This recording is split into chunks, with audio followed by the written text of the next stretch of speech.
Let's get into it. So, our first and only review of the day is going to be for The Crow. No, not the new Crow from 2024. We already did that there. This is The Crow from 1994, starring Brandon Lee. This is 30 years ago that this movie came out. Where did all that time go? So, yeah, we have The Crow here, who's directed by Alex Proyas, who's also done movies like Dark City. He also did iRobot as well.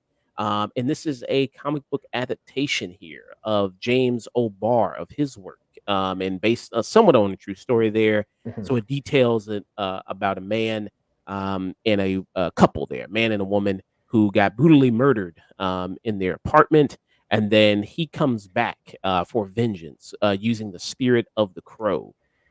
And he picks off the people that end up killing him and killing his girlfriend, fiance, actually, one by one Mhm. there as you see in this movie. So basic movie, simple premise, simple revenge kind of movie that you have here.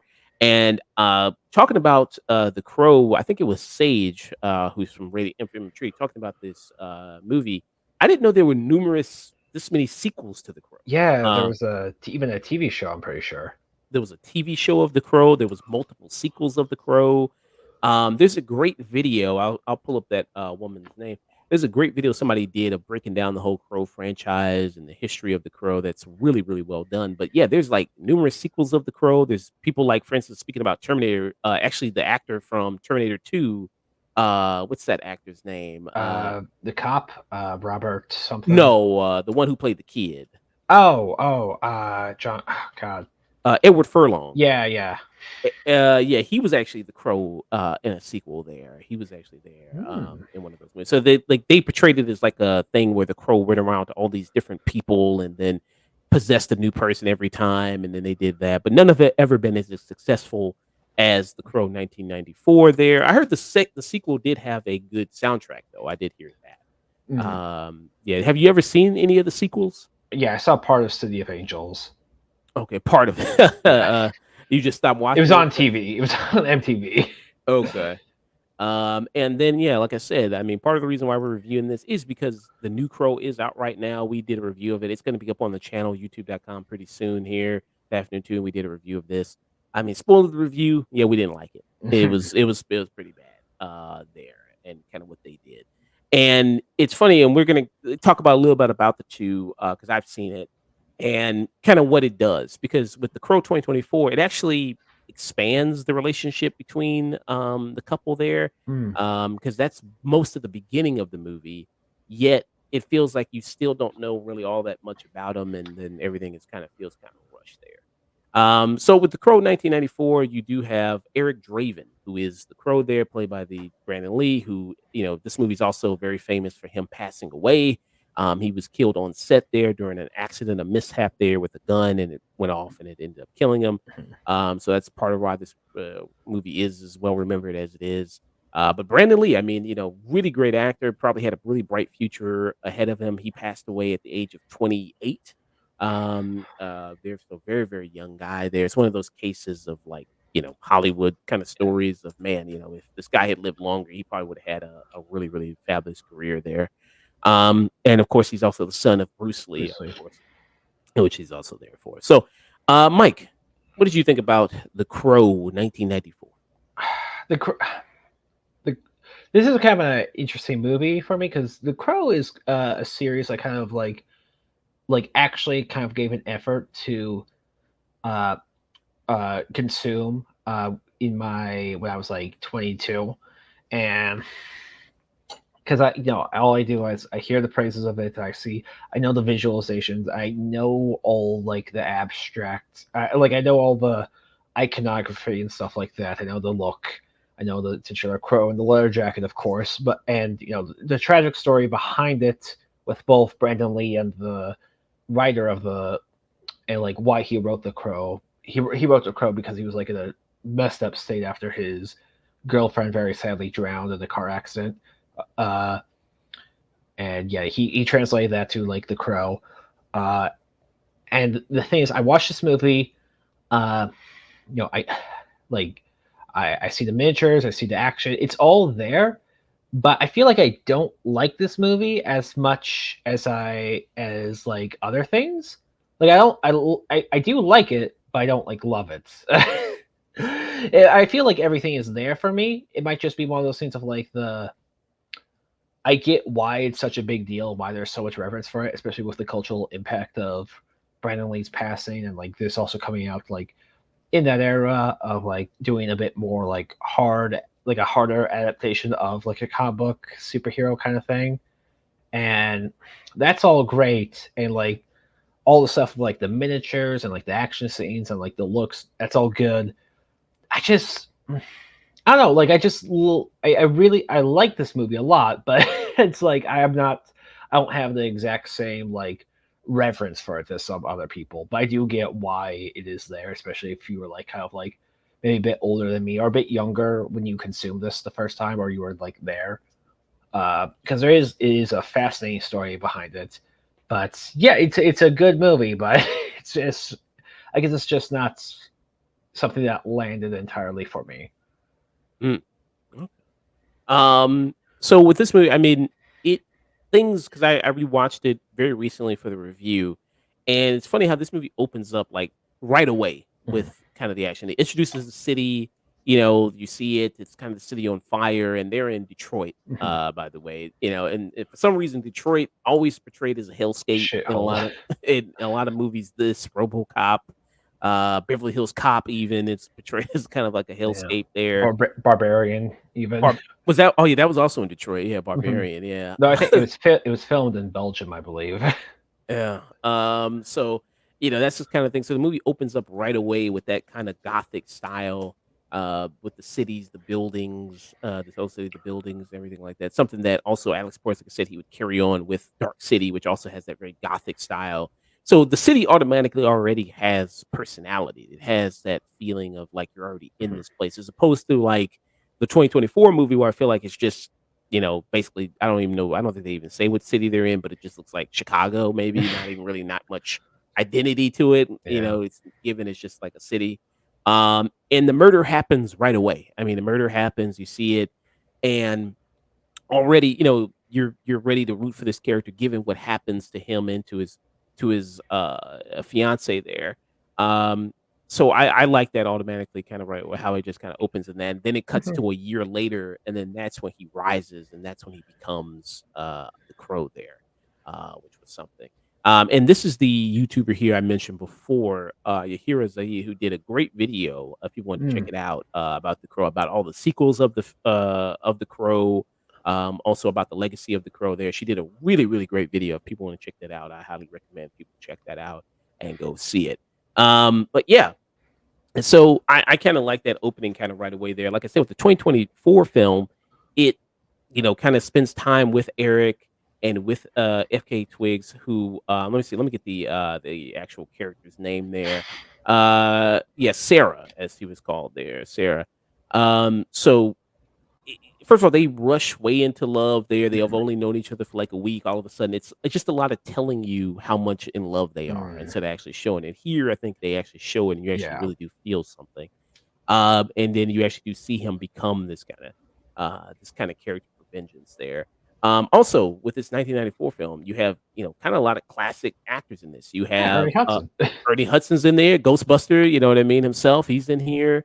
You also have Tony Todd, Candyman himself is in here. You have Michael Wincott who's in here as well, who's in this film. So yeah, I mean, nice kind of 90s kind of cast in this Mhm. movie as well that has a lot of personality. Also, the villains of the movie have personality, and you Mhm. really that makes you hate them even more. They're not just kind of blank, you know, people that's just there. They actually have a personality, and to see the creative ways in which he kills them is kind of very interesting there. Um, so you said that you know amongst kind of other comic book films, this isn't kind of top of your list there. No, which is I, this, this might just be a bit unfair, but it's like perhaps if I did see this like of the era or like I was younger when I say like maybe a teenager or like I was more into it when like like I grew up more into it or stuff like that. I feel like maybe that could have like because this is similar to like a lot of my favorite like kind of like movies like this, like your as you've mentioned, like kind of like it's even a bit like RoboCop. It's kind of like Darkman. It's kind of like even like something like Hellboy or like this is a very kind of like classic like gothic kind of like revenge story.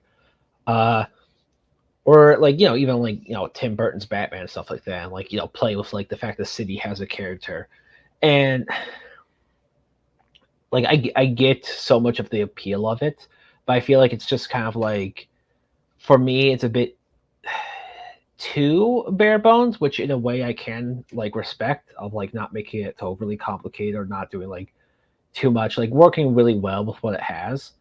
I think it kind of feels like the world itself kind of like went from like also being like very very like grounded with some hints of supernaturality to like we're gonna have like a ninja fight with one of the villains and stuff like that with the sword and everything, which kind of I wouldn't say took me out a bit, but like because it is like a fun action scene, but it's like it's not really there for me. Or even like something like You I talking don't about know. this scene right here? This scene?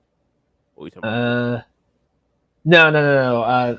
The main guy, he had like a ninja sword. Oh, that guy, Yeah, Michael Wayne. yeah, or even like Blade, because I feel like the stylization just, and of course, there's so much stuff happened behind the scenes with this movie that like I understand, and I do, like I'm not like, oh, this is bad because of it, but it's like I just feel like it's not as emotionally connected to me as compared to like something like Blade or even like Darkman or Hellboy or stuff like that. I do really like a lot of the stuff in the movie. Like I like his relationship with the little girl. It's kind of a great It's always a nice thing to see of like the more darker, more villainous figure, like a young innocent to protect. But yeah, it just wasn't uh like out like it wasn't just like the holy like it wasn't the holy shit kind of thing for me. It was like, oh, this is good. It's like I like this. Yeah. Yeah, I mean, I think the movie, I mean, it's well remembered not just because of Brandon Lee and him kind of passing away. I Mhm. think that adds an extra element to it because of the premise of the movie and the whole thing of like being reborn again and he comes back. And that kind of helps, so it's like, you watching this movie does feel like Brandon Lee is you're watching him again and he's kind of born again through Mhm. his performance and watching this. And he does really excel at playing this Yeah. character of, Eric Draven. And you see when he does kinda come back, and that's also another thing is that he kinda learns martial arts real quickly, like, I guess Yeah. the spirit of the crow also gives him, that kinda martial arts experience because like, when he's fighting characters, he has that in there. Again, like you said, this is, like, early on in the movie that he's kills, like, really one of Mhm. the bad guys of it, and kinda gets his revenge there, and it's kind of crazy how this does work because there's even a scene where he's on the roof playing guitar Mhm. and music, which maybe in a today if that would have been so corny, but I don't know, maybe it's just because it It is was the the night era for it, probably. the era for it is the 90s. It has that, and the soundtrack also with this movie is also really good. Like Mhm. when you look at a lot of people here, you have uh, Nine Inch Nails is in this. You got Henry Rollins, his band is in this as well. So you got a lot of good classic 90s rock bands that are also in this as well. Mhm. And he's got his own Commissioner Gordon Batman Mhm. relationship with the Ernie Hudson character, him kind of going there. Um, Who's and really good in this movie. I really like all of Ernie Hudson's scenes. Their relationship's really it's always like it was really great seeing that on screen. Yeah, and like that, he's always in those scenes, especially those scenes with him, and also the scenes with the little girl, allow him to kind of open up. He's not Mhm. just this dark, brooding figure that's just kind of looking for vengeance. Like those scenes really help, and are very comical here. Like this scene right here, I think really does that really well. Good likeness. So your body, man, you died. You got buried. You still have your hat on. You gotta sit down. Shit. And there's a purpose for him to kind of be in the makeup and wear that because you see like his fiance Sarah, she was an actress, so it's kind of a Mhm. purpose for him to have that on. It's kind of a tribute to her as opposed to him just putting on, like makeup and everything like that in it there. Yeah, his personality does kind of shift a lot, but that is also kind of like work with the fact of like he's kind of like meant to be like borderline schizophrenic in this. Like kind of magic is doing it, but like he has voices in his head, and like the only good voice is like the crow. Uh, and so he's like kind of insane. It's like who are you talking to right now? Who's in charge, and like kind of also like how kind of violent he can get. Can also like shift from scene to scene. Uh, yeah, I do like also I like all the kind of scenes where we see it from both his I like that like how kind of like not super big a lot of his abilities are, like how he can probably be beaten by like just enough people, and like with stuff like yeah, he can see through like the kind of like see into the past a bit or like see people's perspective, because he sees like the his girlfriend's like death from her point of view and stuff like that, where he's like hunting down all the guys and stuff like a different it's filmed differently, with like the camera being entirely the tint being entirely red, but there's also stuff uh like he can be like if people like grab the crow, it can just stop him. I don't know, I feel like while very like visceral, I never really. It just might be the fact of like so many comic book stuff and like movies in general have like done this or like also taken inspiration from the crow that they went on, that like I feel like are kind of like overall more solid, because I think I like the crow, both the movie and the comic, more in like an abstract sense, like a beautiful painting and like the whole story behind it, Okay. as opposed to like getting to the specific details. Because like when I compare this to something like Darkman, which I know that came out a bit earlier, like I feel there's more of a, or like even RoboCop, which came out earlier as well. I can feel more of like the weight of the horror of realization with those characters, like when Murphy comes back home, his wife and kids aren't there. Where Darkman finds out that he can't like feel anymore, and that that sets in a bit more. It's a bit more unique for me. But yeah, it's not. Yeah, that it sounds like I dislike this movie. I don't. I like it like quite a bit, but it's just like yeah, it was just it wasn't a movie I've been terribly in love with. I think it's a very good movie, and like I respect its like pop culture sass and stuff like that, but it's like it didn't hit terribly home for me. Yeah. And Darkman came out in 1990, so it came out Yeah. 4 years before The Crow. I also had a bunch of sequels which weren't good. Uh, and I mean, what? So that's kind of a comic film you'd mostly kind of compare The Crow to, is something like Darkman. Probably, well, in comics in general, I would say probably Spawn or John Constantine would be the main comparison. But movie wise, especially of this close era, I would say Darkman is probably the closest comparison of like, because they are like virtually back from the dead. They're in a lot of respects they're movie monsters, with Mm. Darkman being like Frankenstein and the Invisible Man, while the Crow is like a possessed zombie. And with like the Crow does also have like a very grunge look to it, and I like that too. Like I like the whole look of this movie, but like I don't know. I just feel like some of these elements mixing together just wasn't quite for it for me. Like a really solid movie, but just not just not like that thing. And speaking of some of the abilities of the Crow, so obviously resurrected, and then invulnerability is one of the abilities, so people can just shoot through him, and then he can just heal automatically there. Of course, I think he still feels it when people shoot him, but he just can heal automatically. He can touch people and be able to I guess see the visions there or perspectives. Like he touches Ernie Hudson's character, and he's able to see his fiance Sarah, her death. He's able to feel that pain and feel that they're almost kind of like a Ghost Rider type thing, like Yeah. Ghost Rider, yeah. Empathetic manipulation, I guess. Because there's even a scene with the bad guy at the very end, Michael Wincott, where he transfers all the pain that he's felt and he gives it to him. He takes it to him, and then he kind of like overloads there. I'm trying to think. when the Ghost Rider comic came out. I think it came out before the Crow movie, but I did, read a lot of Ghost Rider comics beforehand, and that kind of had the Penn and Stare thing. And I feel like that might have also been an influence on me because I've seen this kind of like thing of like giving someone's punishment, giving the pain they inflicted onto others onto them. Yeah. So Ghost Rider first appeared in 1972. Okay, yeah, definitely. So 'cause I was, yeah, I was also thinking of like the animated show of like, okay, when he appeared in like Spider-Man. So it was probably around the same time. But yeah, the Penn Stairs like, and this is like, it's like a classic, kind of like more gothic, like dark, like superhero kind of thing or dark comic book kind of thing. But it is a great like comic balance. But visually, it just wasn't as interesting for me with The Crow in some respects. Yeah. So you get some of that with his abilities.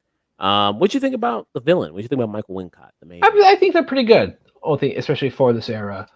I wouldn't like quite call them like the. I like a lot of their looks as well.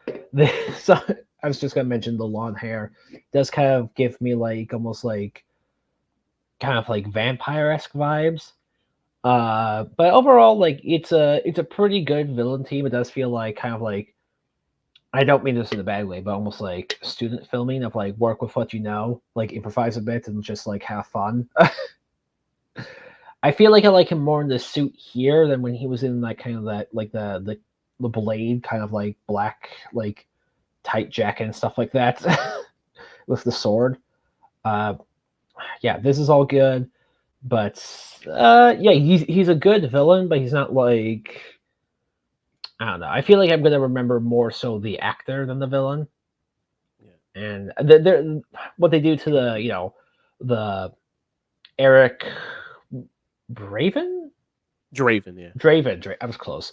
Eric Draven, his girlfriend, is awful. But it's like, I feel like it's not as dragged out or as kind of like, they're almost like don't have as much time to be as fun like the RoboCop gang with Clarence Boddicker, who's just like the most hateable villain of all time. But it's like they're a fun gang as well. I think that's also kind of something that's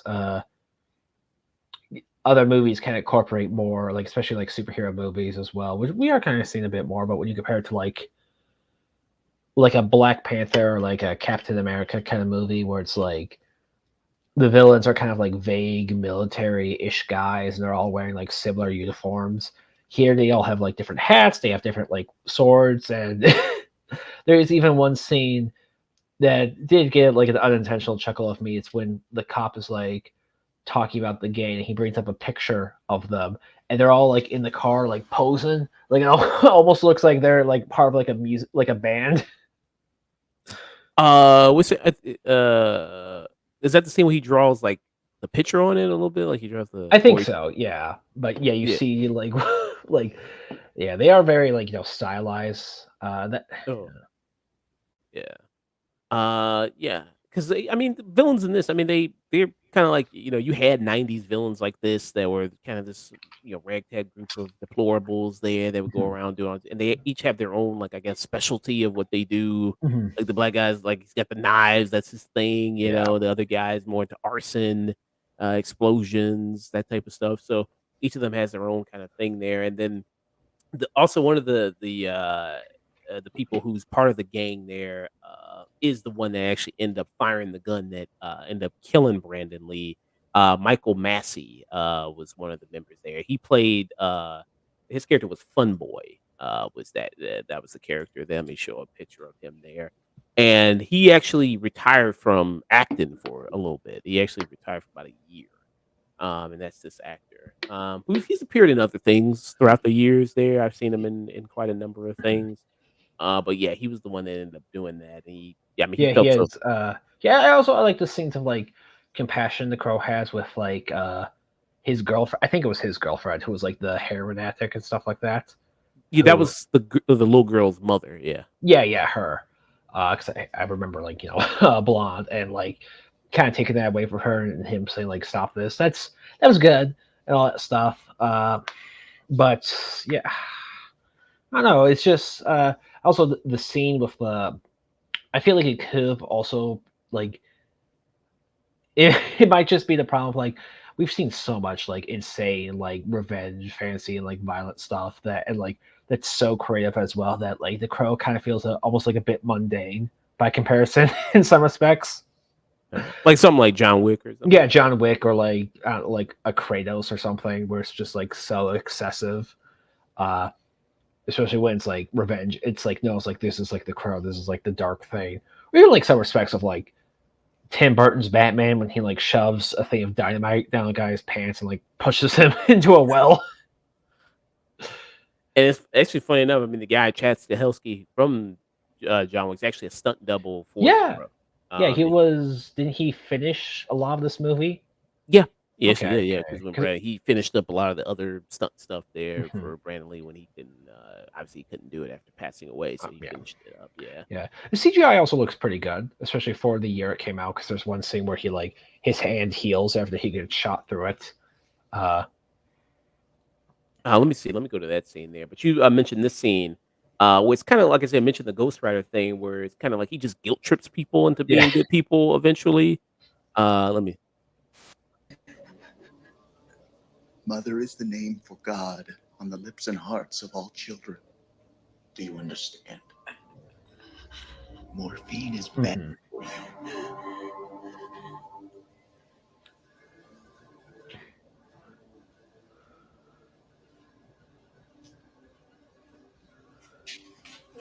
Your daughter is out there on the streets waiting for you.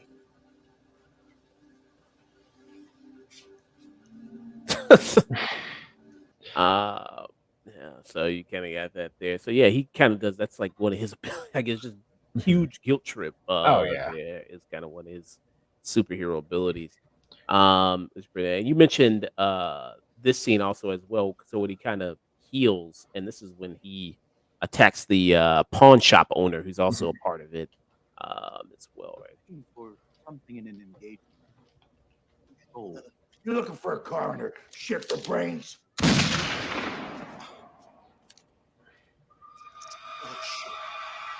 Oh, It's not bad, I would say. It's Yeah. actually pretty decent. I would say. shit on you.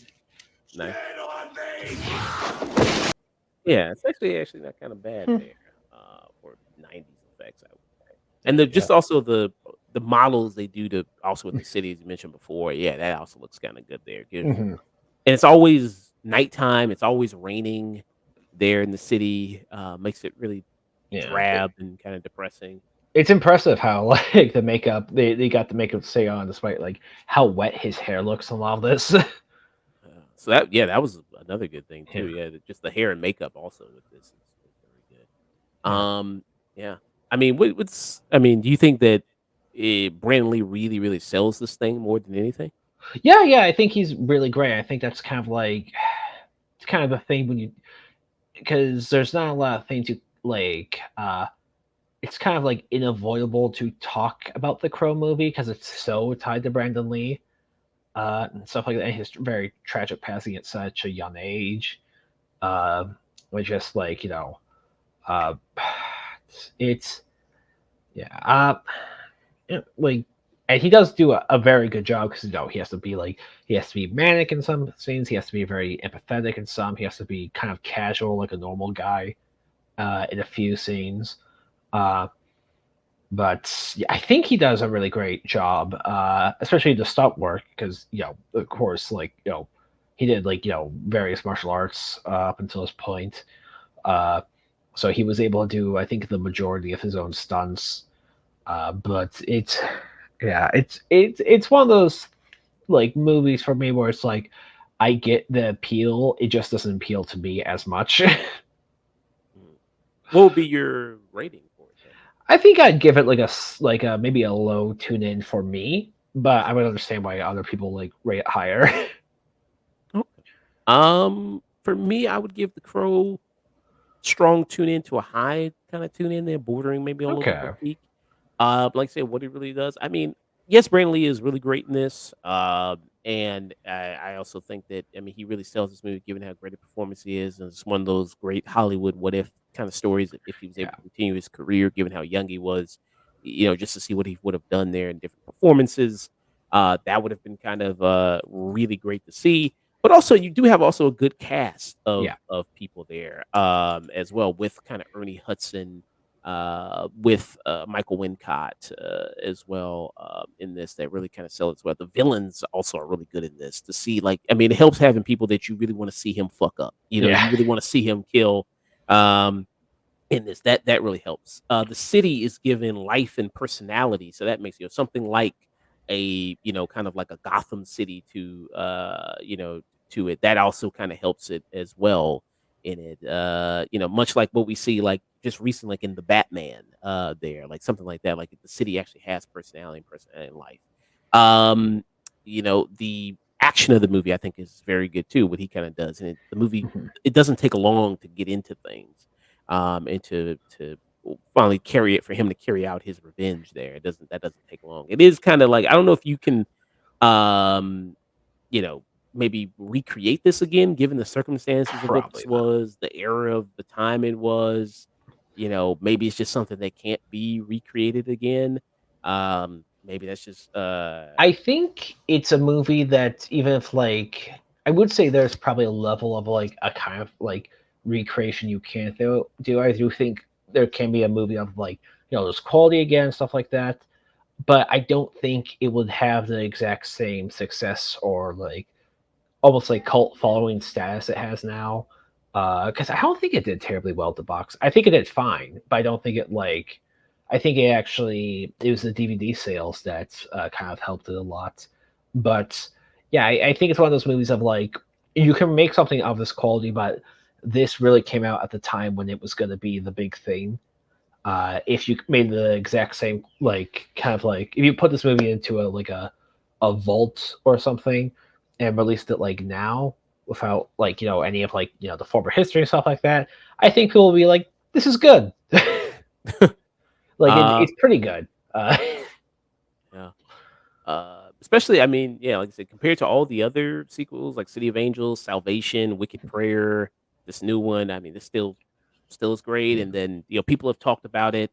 Like the director of the movie, the creator of the comic book, James O'Barr, of going like this was like he had a very close relationship with Brandon Lee, who Yeah. played him, and then he was this was great. I mean, he was the Yeah. perfect person to play the Crow. I would say, well, I wouldn't, I ideally wouldn't remake this movie because it's just going to be always going to be compared to the first one. I would cast someone like a Bill Skarsgård for this role. I do think he fits in this very well. See, he does have that like kind of like off look, like very very like notable, very like strong like cheekbones and definition. I think he's also like fairly tall, and he can like he can still gothic pretty well. Yeah, I think he's 6'4", 6'4". Mhm. And the actors who were considered for the reboot of 2024 Crow. I'm gonna just make one guess. What wasn't was there ever like a consideration of like oh God, what's his name? It's the guy who he's the cult guy, the weird guy. That doesn't narrow it down. Michael Morbius and the Joker. Jared Leto? Jared Leto. Yeah. Okay. I feel like he would have been like in the like maybe the pool for a bit until like all that other shit came out. They're like, no, not Jared Leto. So some of the actors, I don't see his name listed here, but some of the actors I know of. So Jason Momoa, he Really? was there, and he actually, I think he did like screen testing for the Crow. Like you can actually see him, like in maybe some of the makeup and everything like that. Like this is him right here. He looks more like Lobo actually. Oh yeah, I mean that was a popular fan cast for a while. So this was like he did like test footage for it, and so they did that because this was, I mean, the 2024 Crow was in development hell forever. It was in hell. So this is him. This is Jason Momoa as the Crow. He's got kind of the same facial structure as kind of Brandon Lee actually when he's in. I think it might be also the way to make up like the black lips are formed, which might help. But yeah. So this was him. He was considered for it. Also Jack Houston. Jack Houston, he was the actor from, I don't know if you ever seen Boardwalk Empire. He was the guy with the half face in it. I think so. Okay, he was in that. He was considered for it. Also, Luke Evans was considered for it. Mm. Bradley Cooper was considered, and Mark Wahlberg was considered. That's man. So this, Mark Wahlberg would be such a weird choice for this. uh, When was he? Because you said it was in development hell for a bit. Was this considered like 2015, 2016, 20? yeah, it was kind of around that territory. Okay, that makes yeah, sense. because this has been around for a long time before they settled on Bill Skarsgård. Yeah, okay. Him before Mark Wahlberg just showed how fucking crazy he was. Just like even more so when he's not on the stuff. We all know what Mark Wahlberg's up to or was up to when he was a teenager. And the budget on The Crow 1994, the budget on it was $23 million. It ended up making a box office of $94 million. Okay. So It's not bad, especially for the time. This wasn't the era of like doing crazy marketing or stuff like that either. Yeah. So, yeah. So, you gave it kind of a low tune in. I gave it kind of a strong high tune in for The Crow 1994. Yeah, I recommend people check it out. I really like this movie quite a bit. It was fun going back, fun watching it again there.